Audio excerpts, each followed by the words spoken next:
Within the year that I had set up my houses, tricks from all over the country were beating a path to them. They were wild to sample those luscious young freaks. Pimping had never been better. I was in a wonderful mood as I walked in the sunshine. I noticed Serena was coming up the street with a sack of groceries in her arm. She had croaked 2 people in New Orleans. She walked toward me smiling. When she got close to me, she got the ice pick out of the sack. She jabbed it toward my chest. At the time, I was quite quick, so I leaped back. The point of it slashed the edge of my pocket right over my ticker. She was trying to drive the point right through my ticker. I wasn't without a pistol at the time. I could buy a pistol from any hardware store. I bought a .32 and a box of 50 bullets. I took it up to her pad and loaded it at the kitchen table.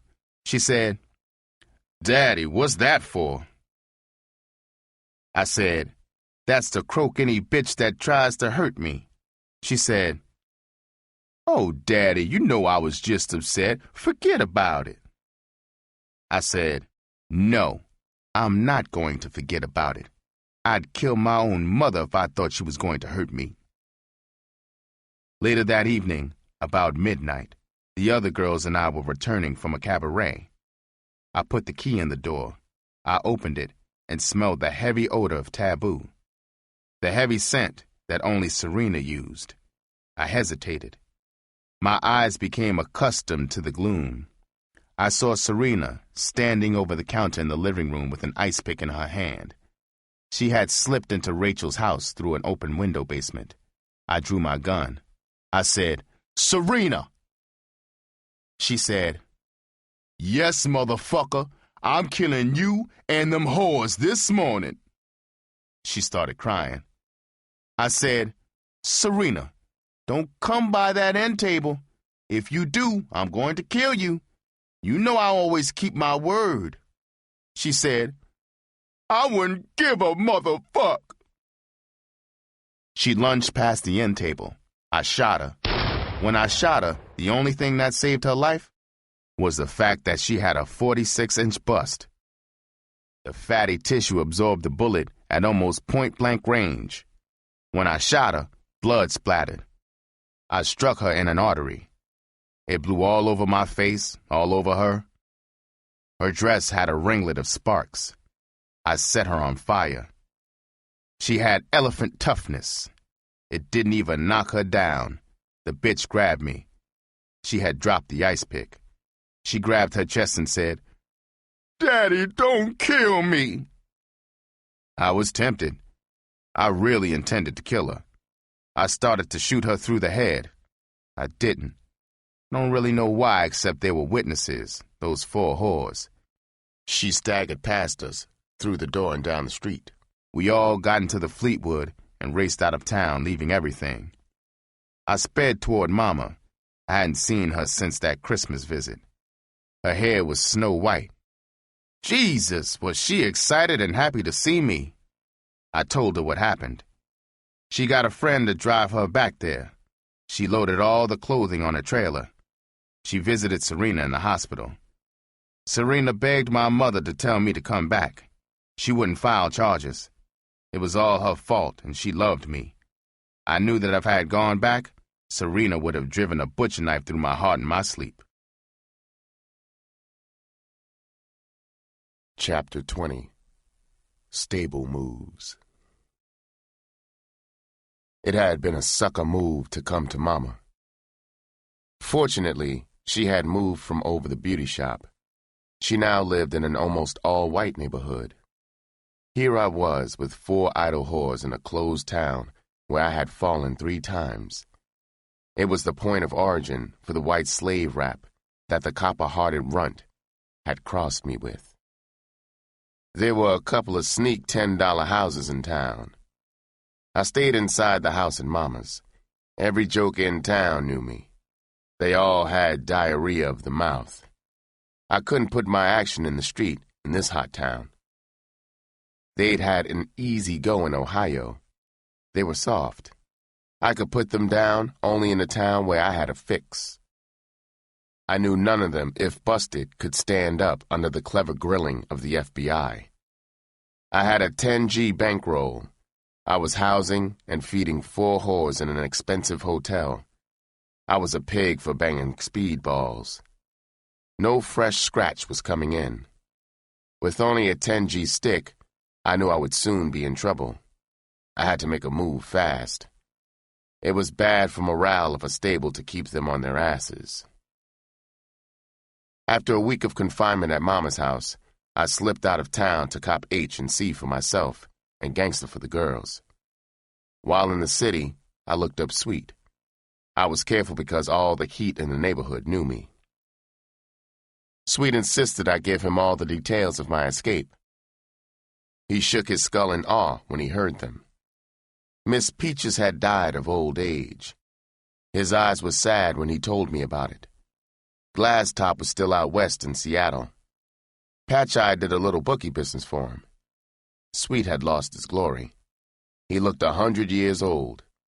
His backbone was the old white broad who owned the building. Sweet had just beat a murder rap.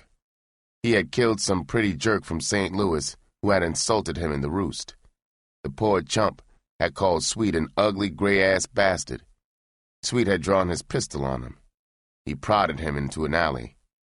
He made him kneel. Then he pissed on him. This was too much to take, so the kid lost his temper.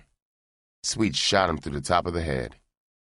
Sweet was laughing, in a good mood as he told me about it. It had cost him $5,000 to beat it. He told me he got a wire that Red Eye got life for croaking a whore in Pittsburgh. Sweet had a complete answer to my problem. He said that since Serena hadn't beefed, I should go back into Ohio. No state was better at the time for house or street. Before I left, I went to his John. The door had a padlock on the outside. He looked at me, grinned, and said, "Pal, my crapper is out of order." I went downstairs to the John in the bookie joint. On the way out, I asked Patch Eye why Sweet didn't get his toilet fixed. The old ex-pimp, without looking up, answered, "Shit, ain't nothing wrong with the crapper. The cold bastard has 2 whores locked in there for fucking with his scratch. They been in there 3 days. I walked toward my car. I wondered how long Sweet would keep them in there, and how long the whores could live with just water. I got back from the city. I stopped downtown at Rachel's suite. I stayed for the night. I outlined the move. The next morning, I was looking out the window down on the street. There was a stooped, white-haired joker dumping barrels of hotel garage into a huge truck. It was Steve. I'd know him in hell. A hot flash shot through me. I don't know what happened after that. Rachel told me I snatched my .32 from my coat pocket in the closet. I ran to the service elevator in my pajamas. She followed me all the way to the street. I didn't say a word. The truck had pulled away when we reached the sidewalk. She got me back upstairs. It had been a sucker play for a fugitive. Lucky for me, no rollers showed on the scene. I dressed and told Rachel I'd be back later, and I wanted the rest of the stable in her joint. I stopped at a leather goods shop and bought a small valise. It was about the size that a doctor carries. I stopped at several banks and cracked some of my big bills into enough singles to fill the bag. I went to Mama's to prepare the flash. I filled it almost to the brim with singles. I put the remaining big bills on top. I was getting ready to ship my stable. With my plan, I could ship them without a strong fix. Even new whores think twice before leaving a rich pimp. That afternoon, they were all in Rachel's plush suite. She was the boss bitch. They had $25 a day, neat rooms, on the same floor. I walked in. They were smoking gangster and eager for my speech. They were anxious to get back on the track. I had loosened the catch on the bag. I casually hurled it onto the table before them. A bale of $100 bills jumped from the bag. Reefer enhances what you see. I saw in those horses' faces that they were seeing every dollar of the mountain of greenbacks they had given me for the years I had been their man. Confidence flooded their eyes. I finished my briefing and my instructions. I had built my shining castles in the air. Brother, I could have sent those horses to Siberia in bikinis in the wintertime. Keeping her wife-in-laws and my scratch straight up there in Toledo was the first acid test for Rachel as a bottom woman. I stayed around Mama's for a week. She was bugging me to embrace the Holy Ghost and the fire. She begged me to square up and repent my sins. No, it was a little late for that. I moved on to Ohio again. Cleveland was only a short hop to Toledo. I set up a mad apartment in the largest city. Cleveland was jumping. I was ready for the best pimping of my career. Kim ran off with a wealthy white trick. I didn't miss her. Both towns were crawling with young fine whores. The name of the game was still cop and blow. Within 4 months, I had 3 girls in Toledo and 5 in Cleveland. I was pimping good. I had a connection for staff. All was perfect except for one thing. Rachel's name was ringing.